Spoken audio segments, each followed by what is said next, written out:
घेऊन हाती हात निभवली अविरत जीवन साथ. घेऊन हाती हात निभवली अविरत जीवन साथ.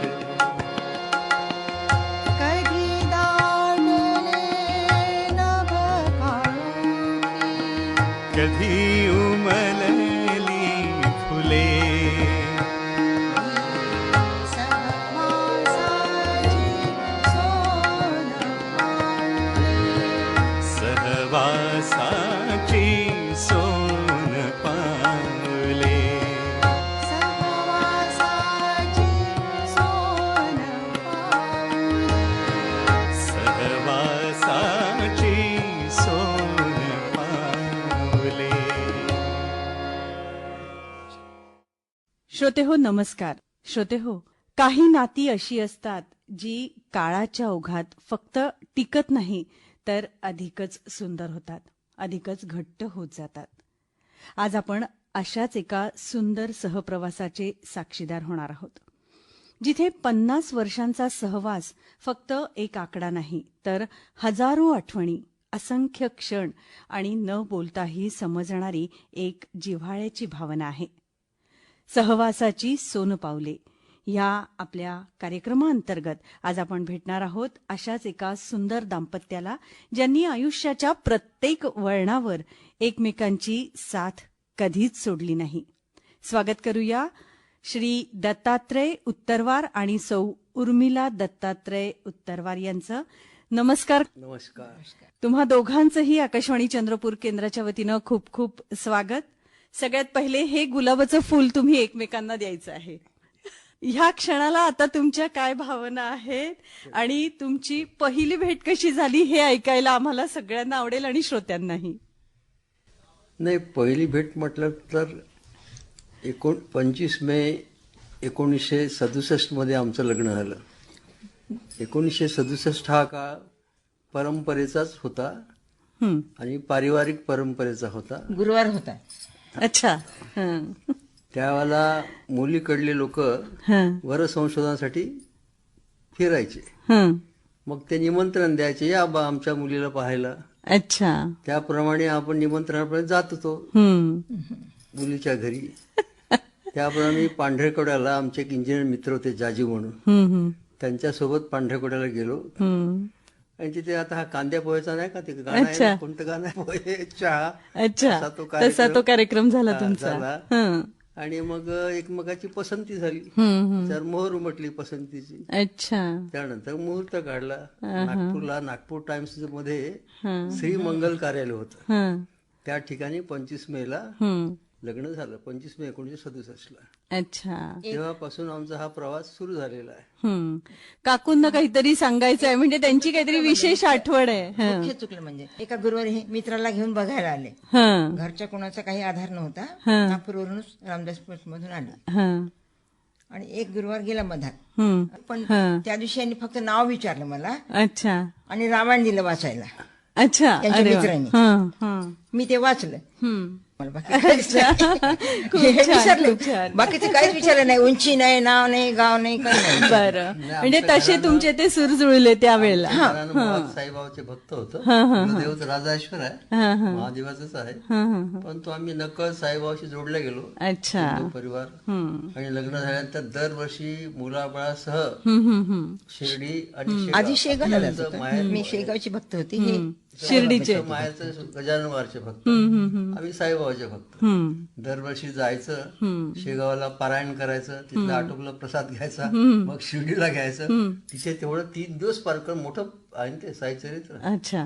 3 दिवस द्वारकामात बसून पारायण करायचं, तिथे भक्तिनिवास मध्ये राहायचं, अच्छा. प्रसाद घ्यायचा. तो जुना काळ होता. मी बोलू का? फार स्वस्तायचा हो, काळ. हो, हो, तुम्ही पण बोला. मला कुठे जायची आवड नव्हती. मला काही समजत नव्हतं. एक तर आम्ही 10 बहिणी होतो. हं. मी 3 नंबरची. माझे वडील वकील होते, पण अतिशय हुशार होते, पण त्यांचा धाक खूप होता. म्हणजे आम्ही घराच्या बाहेर जात नव्हतो कुठे. हो, त्या काळी वडिलांचा धाक असायचाच. म्हणून बरोबर. म्हणत आहे. आता तसं नाहीये ना. आता 20-25 वर्षापासून काहीच नाही त्याचं वडिलांचं वगैरे काहीच नसतं. अच्छा. आताचा काळ खूप बदलला आहे. खूप बदलला. 25 वर्षापासूनच बदलला. आता काय बदलला नाही. तर हा सृष्टीचा नियम आहे. अच्छा, म्हणजे असे आध्यात्मिक तुम्ही सुरुवातीपासूनच. दोघंही आणि सुरुवातीपासून त्यांनी मला खूप होता. काही दिलं आणि मुलं चला, अतिशय म्हणजे हुशार निघाले. परमेश्वरानेच तुमची जोडी जुळवली असं आपल्याला म्हणता येईल. असंच म्हणा. बरोबर. नाही, त्यावेळेला कसं आहे की जे पारंपरिक पद्धती होत्या हा. त्यानुसार लग्न झालं आणि संयुक्त कुटुंबाचे संस्कार होते ना आमच्यावर. बरोबर. त्याच्यामुळे एकमेकाबद्दल आदर, आपुलकी, वाद नको, संवाद तो खूप महत्वाचा आहे. संवाद असणं खूप महत्वाचं आहे. बरोबर. हो ना. हा प्रकार होता. पण ज्यांचा धाक खूप होता त्या धाकाखाली राहावं लागत. लग्न झालं तरी धाकाखालीच राहावं लागत होतं. मुलं वाजलं तरी धाकाखाली राहावं. बरोबर. त्यांचं ऐकावंच लागत होतं. हम्म. म्हातारपणामध्ये तुम्हाला अन्न, वस्त्र, निवारा आणि वार्धक्यामध्ये तुमची स्वतःची स्वतंत्र आर्थिक सोय हे महत्वाचं आहे. ही फार महत्वाची आहे. मुलांसमोर ते करून जसं देते. प्रत्येक पेपरला येते, टीव्ही मध्ये येते, बा तुम्ही तसं काही ठेवलं नाही. आर्थिकदृष्ट्या स्वतंत्र राहा, मुला मुलीवरती अवलंबून राहू नका. बरोबर. मी गुरुदेवाने तेच सांगत होतो, मी तुमची मनोभावी सेवा करतो. जवळ पासून पूर्ण सेवा केली त्यांची 2016 पर्यंत, अजूनही चालूच आहे. पण त्यांना एवढंच मागितलं की बा तू मला कोणाच्या समोर हात पसरला लावू नका. बरोबर. ते फार महत्वाचं आहे. कारण आता ह्याच गोष्टीमुळे नाती तुटतानाही आपण बघतो, दुरावा येतानाही आपण बघतो. सगळं असून दुरावा येत होता. सगळं असून बऱ्याच ठिकाणी संपन्नतेमध्येही दुरावा आपण पाहिलेला आहे. नाही, पुढची पिढी काय ओझं समजत आई वडिलांना, हा. आर्थिक दृष्ट्या ओझं. साधं बोलायला तयार नसतात ती पिढी. वास्तविकता जन्म देणारे हे पहिले गुरु आहेत बरोबर आणि आहे. प्रत्यक्ष देव आहेत. ते तुम्हाला जग दाखवतात ना. बरोबर.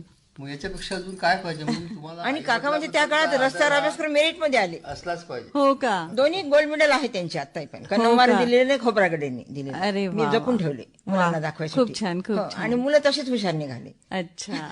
बरं, आता आपण 50 वर्षांचं असं म्हणतोय, पण ऍक्च्युअल किती तुमच्या सहजीवनाला झाले आहेत वर्ष?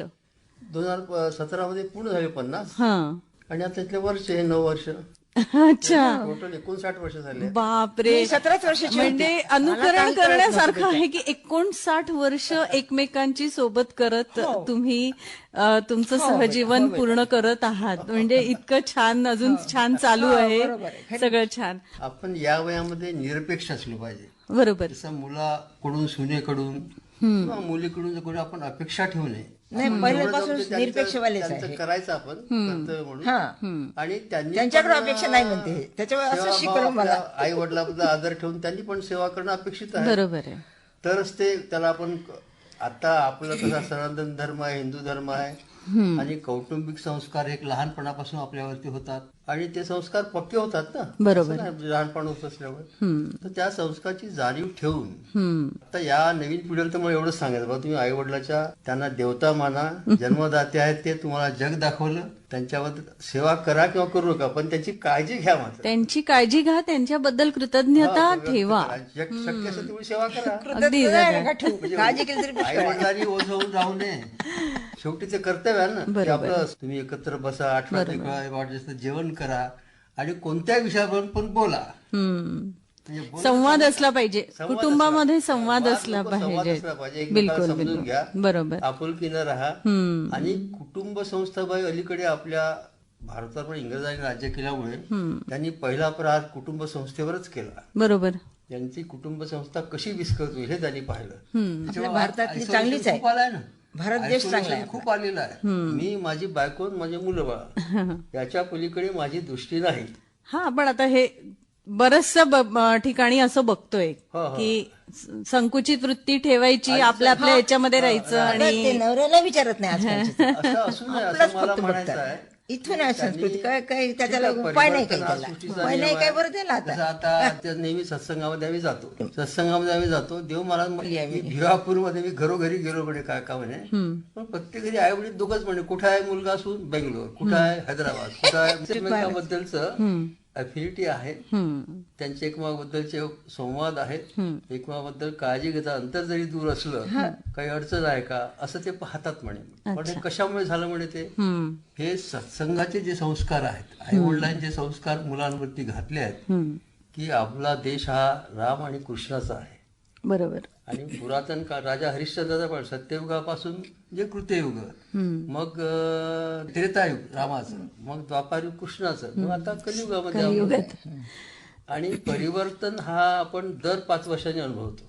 हो, बिलकुल अनुभवतोच आपण. बिलकुल बिलकुल. म्हणून जुन्या पिढीला तर मला असं सांगायचं, बाबा तुम्ही जुळवून घ्या, एकमेकाला समजून घ्या. आणि नवीन पिढीला सांगायचं, बाबा तुम्हाला शक्य असेल तेवढी सेवा करा बा, बरोबर. नाही का. आता आम्ही दोघांचं पती पत्नी दाम्पत्य जन्माचा आम्हाला अन्न वस्त्राची वार व्यवस्थित चालू आहे. मुलं सुना लक्ष देतात, आध्यात्मिक आहे असं म्हणून काही नाही. आनंद आहे. आणि जिथे कुठे सत्संग तिथे आम्ही जातो, आनंद घेतो. आनंद आहे, आनंद आहे खूप तुम्हाला. आनंद. 52 मध्ये तात्या कुंटे प्रोफेसर होते. अच्छा. ते पहिले माझे गुरु. हम्म. बाहेरच्या म्हणजे आम्ही साख्यामध्ये जात होतो, सतत आमच्या बालकांवरती त्यांनी संस्कार केले. त्यानंतरचे गुरु म्हणजे आमचे गुरु महाराज मल्हारी बाबा 90 मध्ये. म्हणजे ते जीवनाचं जे सार्थक कशात आहे विचारात, तर सद्गुरु प्राप्ती हे मुख्य सार्थक. अच्छा. म्हणजे मनुष्य जीवनाचं जे उद्दिष्ट आहे, हे सगळं ऋषीमुनी शोधून ठेवलेलं आहे, की आत्मसाक्षात्कार हा जीवनाचं उद्दिष्ट असावं आणि ते मिळवण्याकरता प्रत्येक जीवाने प्रयत्न केले पाहिजे. त्याच्यासाठी सद्गुरू प्राप्त झाले हे आमचं सौभाग्य. अच्छा. त्यानंतर त्यांनी आमच्याकडून सेवा करून घेतली.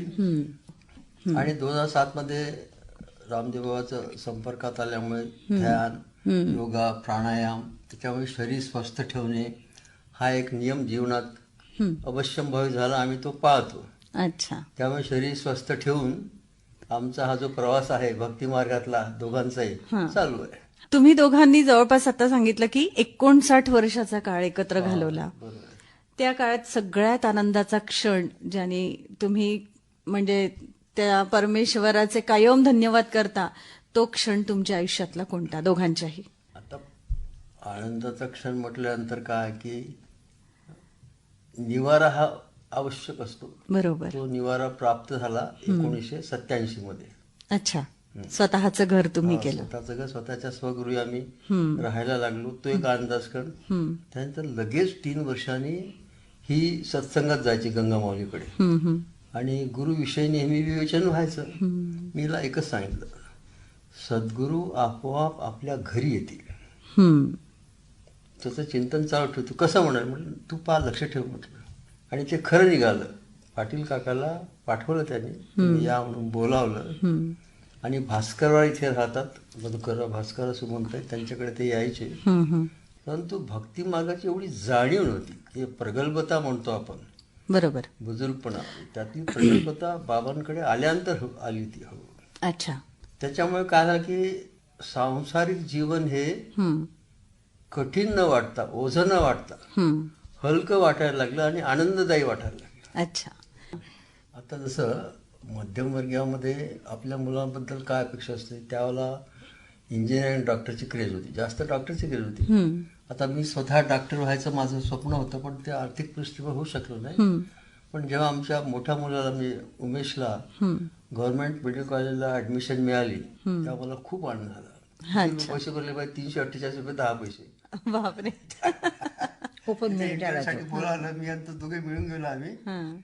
348 रुपये 10 पैसे भरले. मला एवढा आनंद झाला. आणि म्हटलं हा जीवनातला मोठा आनंद आहे बाबा. बरोबर आहे. तिन्ही मुलं ना चांगल्याच येतात. मुलं माझे सगळे सुविद्य आहेत. आणि मोठा मुलगा तर डॉक्टर झाला, लहान प्रोफेसर आणि संचालक आहे झाली आहे. ते सगळे सुविद्य आहेत. म्हणजे पाहिजे तसं मला आनंद आहे. दुसरा आनंद या वेळेला या परिस्थितीमध्ये माझे दोन्ही मुलं आदिवासी क्षेत्राची सेवा करतात. भरपूर. एटापल्लीला म्हणून आहे, तर तिथे तो सेवा देत आहे. 200 बाळंतींनी त्यांनी आदिवासी महिलांच्या सिझरिंगच्या केल्या. अच्छा. तो मला खूप आनंद आहे. आणि आमचा लहान मुलगा म्हणजे संचालक आहे गोंडवाना युनिव्हर्सिटी. तो नवोन्मेषण म्हणजे इनोव्हेशन आणि रोजगार निर्मिती याच्यामध्ये व्यस्त असल्यामुळे मला त्यांनी खूप आदिवासी महिला ग्रुप तयार केले, उत्पन्नाची साधनं मिळवून दिली त्यांना. त्यामुळे त्याचाही मला आनंद आहे. आणि सुनाई मिळाल्या, त्याही चांगल्या सुविधा आहेत. एक तर मोठी सीएमओ आहे चंद्रपूर कॉर्पोरेशन, लहानही समाजसेवा करते, ती छान उत्तम गायिका आहे. आणि मुलगी जावी पण व्यवस्थित सुविधा. आणि पुढची जी पिढी आहे त्यातल्या 3 नातू आणि 3 नातिनी त्याही सगळे सुविधा आहेत. अच्छा. 2 इंजिनियर बेंगलोरला आहेत, हा. 2 पुण्याला आहेत आणि एक मुंबईला आहे, एक दिल्लीला आहे. मला नातजावी पण आले, नातसून पण आले, आता पंतू पण झाला. अरे बापरे. म्हणजे एकंदरीत तुमच्या आयुष्यामध्ये सुसंस्कारी सुसंपन्न खूप आनंदाची अशी क्षण आहे आम्हाला. सगळी पिढी तुमची तयार आहे. खूप आनंद आहे. ते बोलतात बिचारे मोबाईल वरती, आजोबा तुम्ही कशा आहात, सगळेजण मुलगी आता जशी ती दिल्लीला आहे, ती मध्ये मध्ये फोन करते. सुपर स्पेशालिटीचं ते तिचं सेवेचंच आहे का? म्हणजे एकंदरीत आमचं आनंददायी आणि खूप म्हणजे असं वाटतं की आपण आता गुरुदेवांनी जे पाहिजे सगळं दिलेलं आहे आपल्याला. आणि मग आयुष्यात चांगले प्रसंग तर येतातच, पण कठीण प्रसंगांचाही कठीणच खूप आले. आपल्याला कठीण सामना खूप आले. करावा हे लागतो. 21-22 वेळा पडले ऍक्सिडेंट, अतिशय मोठे मोठे. आयुष्यामध्ये तो एक प्रकार मी बघितला की इतके ऍक्सिडेंट झाले की शेवटी मी एका ज्योतिषाकडे गेलो. बाबा रे माझा काही मृत्यू आहे का अपघात, तू सांग बा म्हटलं. काका म्हणजे असा विचार ना कोणी आलाच नाही म्हणे आजपर्यंत मृत्यू. अरे मी तुला विचारतो ना म्हटलं, मी तुला काही म्हणणार नाही म्हटलं. नाही ऍक्सिडेंट आहेत, होतात, हे खरं आहे, पण तुमचा मृत्यू नाही आहे म्हणे. आनंदाचे क्षण येतात, दुःखाचे क्षण येतात, प्रसंगी वादही होतो. वादाचे दोघांचे काय आहेत की ज्यांनी तुमच्या दोघांमध्ये एखाद्या गोष्टीवरून वाद होईल? वाद होऊ शकतो ना. बोलू का मी? नाही, मी म्हणते की यांनी आता वय 80-85 झालं वय, आतापर्यंत खूप सेवा केली. बाबांनी यांना आता आनंदात राहायला पाठवलं, तरी हे खूप मंडळात जातात, खूप फिरतात, जाऊ नका म्हणते, एवढंच म्हणते, बाकी काहीच नाही. तेच आहेत बाकी वादाचे काहीच नाही. प्रसंग. वादाचं कोणतंच कारण अच्छा. नाही. आजही आता इतक्या वर्षांच्या याच्यामध्ये तुमचं सहजीवन इतकं छान फुललं, सगळ्या कडू गोड आठवणींनी ते बहरत गेलं. भक्तिमय. हा, आणि भक्तिमय पण गेलं. पण ह्या सगळ्या याच्यामध्ये तुम्हा दोघांना एकमेकांची आवडणारी मला एक एक गोष्ट सांगायची की ही गोष्ट मला हिची आवडते, आणि तुम्ही सांगायचं की ह्यांची मला ही एकच गोष्ट आवडते. काकूंची कुठली एक गोष्ट तुम्हाला आवडते? नाही, ती कर्तव्यदक्ष आहे, त्याच्यामुळे ती सगळी काम वेळेवर करते, त्याच्यामुळे ते आनंद आहे त्याच्यामध्ये. अच्छा. आणि तुम्हाला काकांची कुठली अशी गोष्ट आवडते? एकच गोष्ट सांगायची. काका खूप बुद्धिमान आहे आणि काकांचा गुण म्हणजे सगळ्यांना सम पाहतात. तुमचा काळ झाला, तुम्ही मधलाही काळ पाहिला, आणि आता नवीन पिढी बघताय. हो. तुम्हाला काय फरक जाणवतो ह्या तिन्ही काळांमध्ये? कारण तुम्ही आधीच्या काळात होतात, त्यानंतर मधला काळ म्हणजे तुमच्या मुलांचा काळ आला, आता तुम्ही तुमच्या नातवंडांचा पण काळ बघताय, म्हणजे तुम्ही तिन्ही पिढ्या बघताय. काय फरक जाणवतो ह्या सगळ्यात तुम्हाला? नाही, जुनी पिढी ऑर्थोडॉक्स म्हणजे एकदम हे होती, ऐकत नव्हते कोणा, ते टोकवादी होते बिलकुल. आणि आता नवीन पिढी कसं आहे, शिक्षणामुळे उन्नत झालेली आहे आणि त्यांना समजू शकते, सांगितलेलं समजू शकते. समजा ते त्यांनी कुठे हट्ट केला, काही केला तरी त्यामुळे आपण समजावून देऊ शकतो. आणि 2 पिढीमध्ये अंतर असं आहे की इथे बोलायला भीती वाटायची, जुन्या पिढीशी बोलायला भीती वाटायची, धाकीचे नव्हतो ना आम्ही. बरोबर. आणि या पिढीशी इतका मोकळा, म्हणजे मोकळ्या वातावरणात आपण बोलू शकतो, त्यांना समजावू शकतो, आणि त्यांचा ध्येय काय असावं हे आपण त्यांना समजावून देऊ शकतो. तुम्ही करिअर कसं, मी जसं माझ्या मुलांना सांगितलं, इकडे पहा म्हटलं, तुम्ही मला कोणाच्या दारासमोर उभं नका करू, पाहिजे तुम्ही घर विकून टाकेन किंवा स्वतःही विकल्या जाईल, पण तुम्ही करिअर तुमचं घडवा, स्वकर्तृत्वाने घडवा. हा, तुम्ही कर्तृत्ववान व्हा, तुम्हाला जे पाहिजे त्या वस्तू देतो मी, गाडी पाहिजे गाडी घ्या. पण मुलं हुशार होती आणि ते समजू शकत होते की वडील काय म्हणतात ते. अच्छा. ते आपल्या भविष्यासाठी सांगतात ते. मग त्यांना जिथे पाहिजे तिथे पाठवत. धर्मातला गेला, लहान, मोठा नागपूरलाच होता, त्याचं PGचं शिक्षण नागपूरला झालं. आणि त्यांना नेहमी सांगेल, तुम्हाला जिथे ज्ञान मिळते ते घ्या, ते शिबिराला जा, कॉन्फरन्सला जा, जास्तीत जास्त तुम्ही अद्ययावत त्या क्षेत्रातलं ज्ञान मिळवायचा प्रयत्न करा. अच्छा. आणि जुळवून घ्या, तत्पर राहा. आता पुढचा म्हणजे असं की तुमच्या सहजीवनात समजूतदारपणा आणि त्याग यापैकी कोणती गोष्ट जास्त महत्वाची ठरली? त्याग तर बाई पहिल्यापासूनच आहे, त्याग लक्षात आहे. कारण वडील आधीच्या पिढीसाठी त्याग करावा लागला, मग आता नंतरच्या पिढीसाठी पण त्याग करावाच लागत आहे. हम्म. हा झाला. आता दुसरं समजून घ्यावं लागतं. मागच्या जुन्या पिढीलाही समजावून घेतलं आम्ही. शांत राहायचं, रागावलं तर आपण शांत राहायचं. मग पाठीमागून त्यांना सांगायचं पाहिजे असं असं आहे वस्तुस्थिती समजावून सांगायची. मग ते समजत होते. नवीन पिढीलाही समजून घेत आहात. आणि नवीन पिढीलाही आता ते कधी कधी रागवतात, राग येतो त्यांना, येतो राग, नाही अशातला प्रश्न नाही. आणि कधी काही वेळा बोलतही नाही. मग आता जाऊ द्यायचा, आपण संयम ठेवायचा. हम्म. जसं आता श्रद्धावर सबुरी आहे साईबाबांचं, बरोबर. तसं सबुरी ठेवायची आपण. अच्छा. मी असं पाहिलं बाई हा. की आपण संयम ठेवला ना, आपोआप गोष्टी बरोबर. व्यवस्थित होतात. संयमाने गोष्टी साध्य करता येतात. त्याचं आवश्यक आहे. हम्म. आणि समजून घेऊन संयम बाळगला आपण, तर गोष्टी आपोआप व्यवस्थित होतात. तुम्हाला काही विशेष श्रेय पडत नाही मग त्या केसमध्ये. अच्छा. आजच्या तरुण पिढीला तुम्ही सुखी वैवाहिक जीवनासाठी काय सल्ला द्याल? कारण तुम्ही 59 म्हणजे खूप मोठा कालखंड एकत्र घालवला, सगळं आनंद, सुख, दुःख सगळं करत. नाही, आता या नवीन पिढीसाठी आता परिचय मेळ्यामध्ये नेहमी जातो वधूवर पक्ष आमच्या समाजाचा. ते सगळे IT सेक्टरचे मुलं मुली असतात. पण मी अलीकडे असं बघितलं आहे की बा त्यांच्यामध्ये एक अहंकार तयार झालेला आहे. हम्म. ते आर्थिकदृष्ट्या स्वतंत्र असल्यामुळे त्यांच्यामध्ये कसा अहंकार झालेला आहे तयार, की बा लग्नाचं पॅकेजशी करायचं नाही आहे ना, बरोबर. कुठल्या तरी मुलाशीच करायचं आहे ना. अगदी. ती जाणीव त्यांच्याजवळ नाही आहे. हम्म. हे महत्वाचं आहे. बरोबर. म्हणून मला नवीन पिढीला असं सांगायचं आहे की तुम्ही IT सेक्टरला राहा, अकाउंट साईडला राहा, शिक्षण क्षेत्रात कुठेही राहा, पण तुम्ही समजावून घेऊन निवड करा.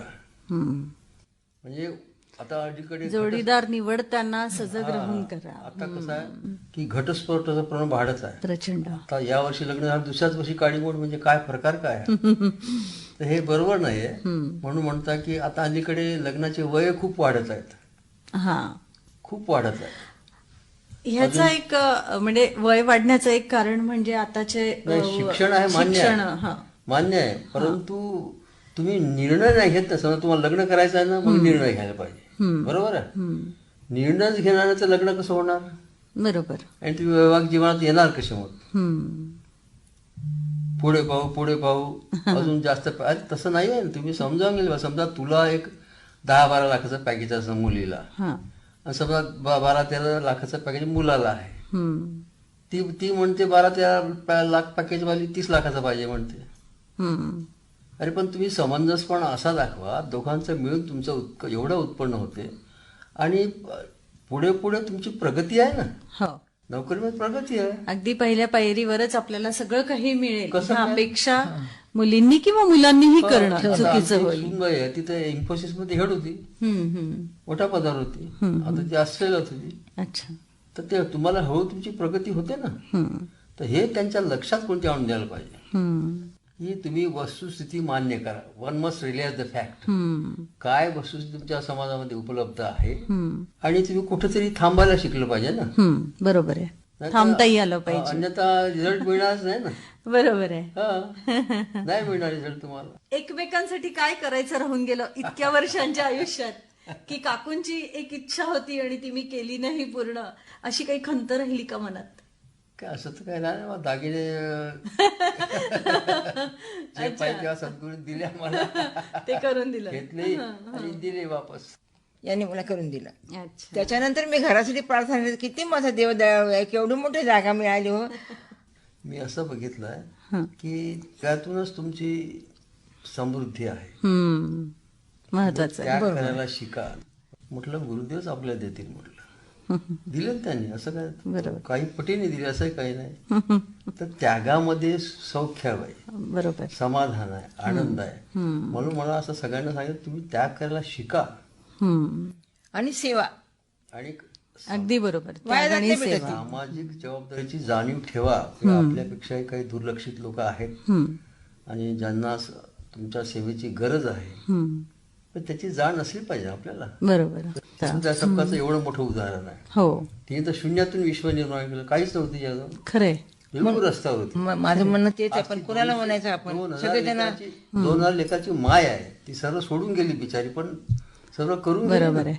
आणि सोडून तर गेल्या, पण ज्यांना आधार नाही त्या मुलांसाठी संपूर्ण आधाराचा निवारा सोडून गेल्या. तुमच्या या सहजीवनाला एका वाक्यात तुम्ही कसं व्यक्त कराल? एका वाक्यात.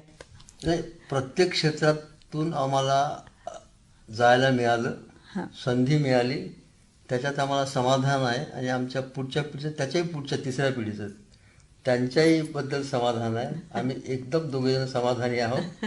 अन्न वस्त्र निवारा असं आवश्यक सगळं आहे.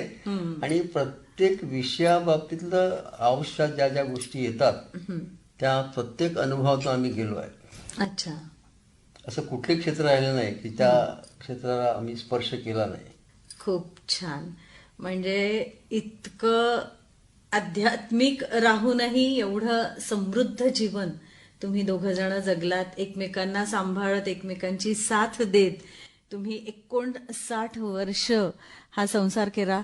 आणि आम्हाला खरं तरी ह्या कार्यक्रमातनच आम्हाला हे आजच्या पिढीपर्यंत पोहोचवायचं आहे की त्याग, समर्पण हे सगळं करूनच, ठीक बरोबर, सेवा हे सगळं करूनच तुम्हाला स्वतःला घडवू शकता एक चांगली व्यक्ती म्हणून आणि एक चांगलं दाम्पत्य म्हणून. नाही, आम्ही दोघांमध्ये वाद होता. अच्छा. मीला समजावून सांगतो, मग तिच्या लक्षात येते तुमचं बरोबर आहे. आम्ही समजून घेतो एकमेकाला. ना मला असं म्हणायचं, बाई आयुष्य तुम्हाला जर मिळालं तर तुम्ही त्याचं सोनं करायला पाहिजे, संधीत त्याचं रूपांतर करायला पाहिजे, असं माझं म्हणणं आहे. जेवढं जमेल तेवढं तुम्ही सेवा करा, कुठल्याही रूपाने करा समाजाची. आता बाई उरलेलं आयुष्य आहे ना, साधनेत जावं अशी एक मनामध्ये संकल्प आहे. अच्छा. तो देईल तो ते होईल, ते होईलच. नक्कीच नक्कीच होईल. इतके वर्ष ज्यांनी तुम्हाला सांभाळून घेतलं तो पुढेही नक्कीच तुम्हाला सांभाळून घेईल. श्रोतेहो, आज आपण अनुभवला एक खूप सुंदर असा सहजीवनाचा प्रवास.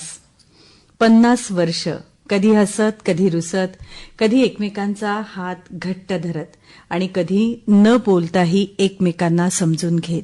हा सहवास आपल्याला एकच गोष्ट शिकवतो, नातं टिकवायचं असेल तर प्रेमासोबत संयम, समजूतदारपणा आणि एकमेकांवरील विश्वास तितकाच महत्वाचा असतो. आजच्या या सुंदर क्षणी तुम्हा दोघांनाही पुढील आयुष्यासाठी उत्तम आरोग्य, आनंद आणि असाच सहवास लाभो ह्याच मनपूर्वक शुभेच्छा. तुम्हा दोघांचेही खूप खूप धन्यवाद. धन्यवाद. तू इथे बोलावलं. तुमचं अभिनंदन आहे. धन्यवाद. श्रोतेहो, तुमच्याही ओळखीत किंवा कुटुंबातील ज्यांच्या सहजीवनाचा प्रवास हा 50 वर्ष किंवा त्यापेक्षा जास्त आहे, तेव्हा कृपया आकाशवाणी चंद्रपूर केंद्राशी संपर्क साधा. तुमचा प्रवास जाणून घ्यायला आणि तुमच्याशी गप्पा मारायला आम्हाला नक्कीच आवडेल. कार्यक्रम सहवासाची सोनपावले. घेऊन हाती हात निभवली अविरत जीवन साथ, घेऊन हाती हात निभवली अविरत जीवन साथ. कधी दाटले नभ काळोखी कधी